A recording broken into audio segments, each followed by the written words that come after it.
So what are some things that I really wish that I knew as a white belt when I first started jujitsu? Maybe you've already started jujitsu, but you're a white belt, you're in your first couple of months, and maybe this whole experience so far has been kind of a shock. Or maybe you haven't started yet, but you're thinking about it and you just haven't quite taken that jump yet, and you kind of want the inside scoop on some things you might experience, some things that I find no one talks about a lot when you first sign up. If that's the case, then this video is for you. Hello, my name is Kim, and if it's your first time here, then welcome to my channel. I make videos mostly about jujitsu and my whole journey and a little bit of health and wellness here and there. I'm a purple belt. I've been training jujitsu for about 7 years now, and I like to kind of just talk about jujitsu from your average person that trains, has been training for a little while now, and most importantly from a female perspective. So number one on my list of things that I just wish I would have known a little bit about when I first started training is just how different everyone's jujitsu journey is. When you first start training, and even when you've been doing it for a really long time, it's so easy to compare yourself to your teammates. It's so easy to compare yourself to people that you see on social media. And just something that I've really learned throughout my years of training is everyone's journey is different. For a lot of people, not all, but a good amount of people, once they start training, it kind of becomes this lifelong experience. And along the way, you're gonna find your path, and then your path is going to change, and it's never going to be the same as the person that you train with every day. Everyone learns differently, everybody's body is different. What you go through in your daily life is never going to be the same as the people that you share the mat with. So if you see somebody that is training more than you, if they have more time to train, if they're advancing quicker than you, if they compete more than you, if anything, their life is different than yours. So just stay focused on your own path. Kind of a recent example is we have a fresh new white belt woman in our gym, and one day in the locker room, she was just chatting with a bunch of us, and a lot of us in there were upper belts, and she was just talking about how she can't seem to remember anything that our coach teaches. In a roll, she has no idea what to do, and she just completely freezes. And let me tell you, she's been training jujitsu for probably less than a month, and she was just having a hard time figuring out how all of us who have been training for years are able to pull things off in a roll. Valid question, but if you're just starting and you're a month in, you cannot compare yourself and how you perform in jujitsu with the other people who have been training for years. If you're a 40-year-old mom and you've got 2 kids and you work a full-time job and you find that you could only make it to the gym 3 days a week, you don't really have time to compete like you'd like to, and you start comparing yourself to the 25-year-old single woman who's your same size and maybe even your same rank, but she has no kids, she has a job, but she's able to train 5-6 days a week. She competes as much as she'd like to because she has no children responsibilities. You guys live completely different lifestyles, so you really just can't compare your jujitsu to hers. An example for me personally where I have found myself comparing myself to other girls is in kind of the tri-state area. There's a lot of the same girls that compete all the time, and a bunch of those girls I found, a couple years ago, we were all around the same rank. We were all purple belts, and we would all meet each other in the same brackets. And now a lot of those girls are brown belts, some of them are even black belts, and I'm still a purple belt. And there have definitely been moments where I thought to myself, gosh, why am I still at purple? Why have they advanced? Why are they able to compete so much? But at the end of the day, we just live different lives. Throughout the past couple of years, I did compete, but big jobs that I take are on the weekends, which makes it really hard. I got injured and I was out for a year, and now I'm kind of playing catch up. And life just happens, and everyone's life takes twists and turns, which means your jujitsu takes twists and turns. So I hope you get the idea that your jujitsu is your own, and wanting to learn from and be better because of your teammates is great, but try, and I know it's a little hard, but try your best not to compare yourself to them. Moving on to number 2, the next thing that I wish that I would have known a little bit about when I started training jiu-jitsu is the bruising. The bruising is real. The little minor injuries,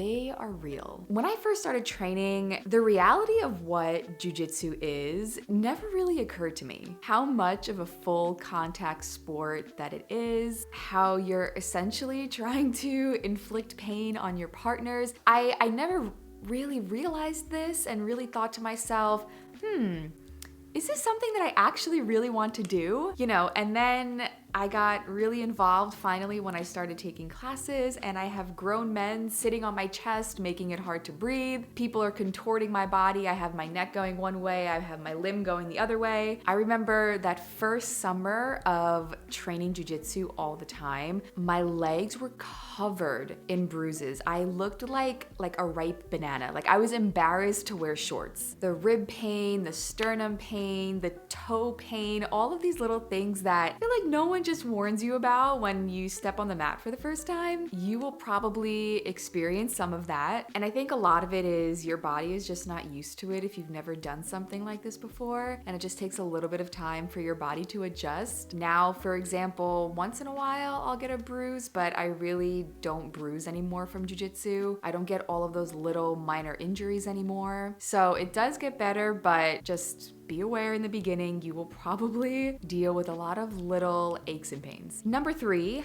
on my list of things that I wish I just would have known a little bit more about when I started training jiu-jitsu is just how much laundry I will be doing. You will never do more laundry in your life than when you start training jiu-jitsu, especially when you get really, really hooked and you find yourself just wanting to train 5-6 days a week. The gis, the belt, the shorts, the rash guards, the leggings, everything. It's just piles and piles of laundry that never seem to go away. Anywho, it's not the worst thing in the world, but just be aware that there will be a lot of laundry. Moving right along to number 4, I wish that I would have at least had some kind of understanding of just how frustrating this experience is going to be. Now, don't get me wrong. I definitely think to myself that I probably took myself a little bit too seriously when I first started jiu-jitsu, but it's really hard for me to not be able to do things the first time that I try them. And how ridiculous is that, right? But I would just get so frustrated with myself when I first started training because I couldn't do it. I had no idea what I was doing and I was just getting my butt kicked every day. And now the frustration doesn't just end there. Frustrations come in all different types of ways along your jiu-jitsu journey. Frustrations with learning particular moves, frustrations with your training partners or maybe your coaches, frustrations with competing, maybe you're losing all the time, frustrations with coming back from an injury and maybe you're not the way that you used to be. There's so many things that can happen, but all you can do is just take everything as it comes and work through them. And that's why I love jiu-jitsu so much, because even when I get frustrated about a lot of things, I feel like jiu-jitsu helps me work through those things. It's almost like jiu-jitsu gives me more problems, but also solves my problems at the same time. So yeah, be prepared to deal with some frustrations, especially in the beginning when you're just trying to figure things out. Number 5 on my list of little things that you might not realize when you first start jiu-jitsu is you will suck, and you will suck for a very long time. You might pick up things quickly, especially if you're an athlete, but there are so many levels to jiu-jitsu, levels that I'm not even aware of yet. And it just takes a really long time to develop your skills, showing up every day in and day out, putting the work in. It takes a very long time, years, for movements and techniques to become second nature. And that doesn't mean you might not be decent along the way, but it just takes a very long time to not suck.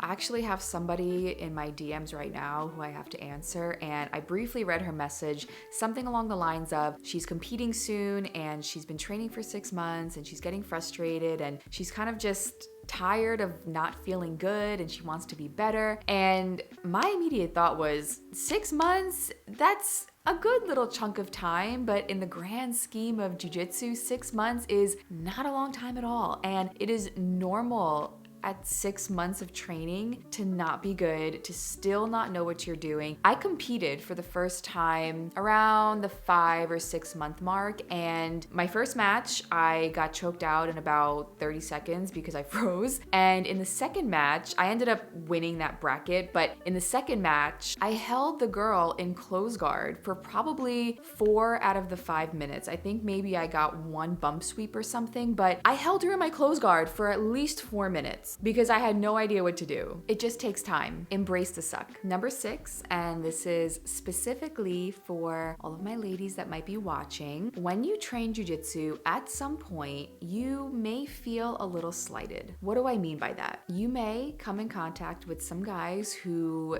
don't want to roll with you solely because you're a woman. Maybe they don't know how to roll with a woman. Maybe they don't know how to roll with a white belt. They may not know how to roll with someone who's significantly smaller than them, and maybe they just don't know how, or they don't want to adjust their game to roll with you. I know exactly someone in my gym who I had a conversation with in the past few months who outright said he does not roll with women because all he cares about is competing. All he cares about is going 150% in every round with guys that are his size, and he just doesn't want to deal with rolling with a woman. There may be times where you feel like you don't deserve to be on the mat or that you don't belong on the mat. The majority of the time, you'll probably be in a room filled with mostly men and maybe a few women. There may be even a lot of times where you're the only woman in the class. And it's very, very easy to feel intimidated. It's very easy to feel like you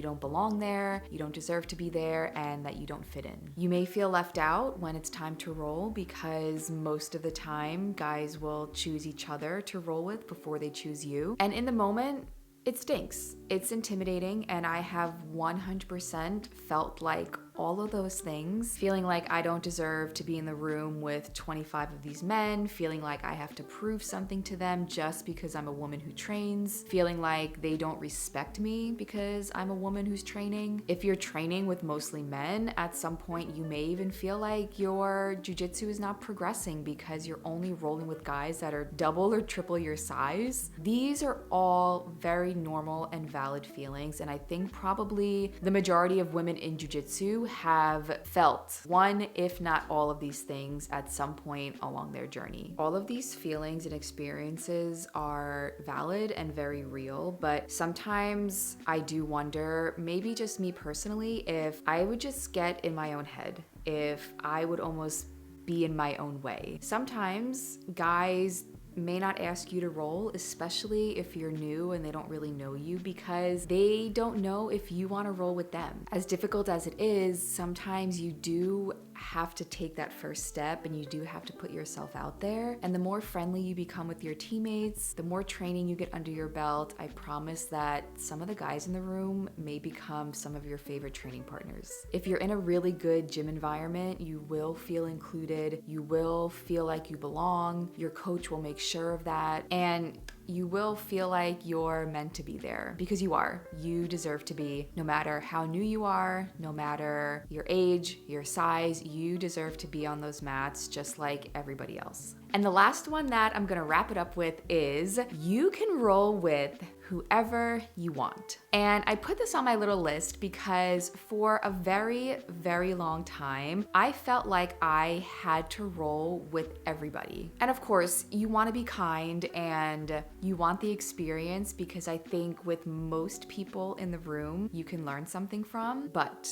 you do have the freedom to say no to whoever you want. If somebody is too big, if you've seen this person roll before and you see that they're pretty spazzy and you're not gonna feel safe, you can say no. If there's somebody in the room who you don't vibe with, you don't like them, that's okay. You don't have to roll with them. I've had also my fair share of experiences where there's been one or two guys that kind of creeped me out and I didn't roll with them. them. Maybe there's somebody who makes weird comments to you, comments that make you feel uncomfortable, comments that make you feel less than. You do not have to roll with them. Right now, having just come back from my injury, I am the pickiest that I have ever been with who I roll with. I will admit, probably up until my injury, I rolled with pretty much everybody because I felt like I had an idea of how to handle myself with most people depending on their size and their age and just who I was rolling with. Like I said, of course, I did come into random people that creeped me out or that would make weird comments to me, and then I wouldn't roll with them. But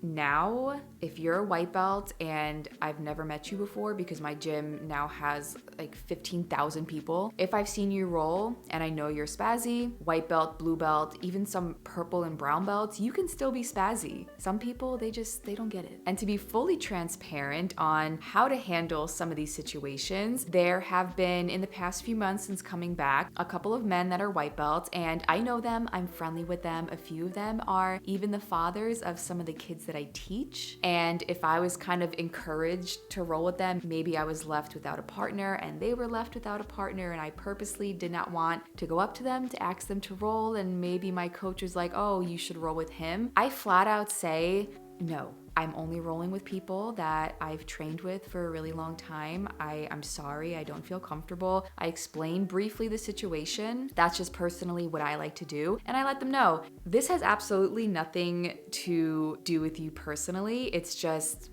my safety and what I feel comfortable with. This has nothing to do with you. I mean, it does. It has to do with their jujitsu, but them as a person, it has nothing to do with them. I just want to make sure that they know that I'm not being rude. It's just the season that I'm in with my jujitsu, and there has never ever been a problem. So don't be afraid to say no. Don't be afraid to avoid certain people. Sometimes if there's somebody in the room that I really don't want to roll with, I will make sure that I get my next partner quickly. You can always ask people in advance to roll with you, like, hey, you want to be number 3? Hey, you want to be my second roll? Have your people lined up so that you're never left with somebody that you don't feel safe or comfortable rolling with. At the end of the day, it is not life or death telling somebody that you don't want to roll. So that is it. Those are a lot of the things that I wish that I knew a little bit about when I first started training. I'm sure there is plenty more. And if you have any more things that you feel like should be on that list, leave a comment.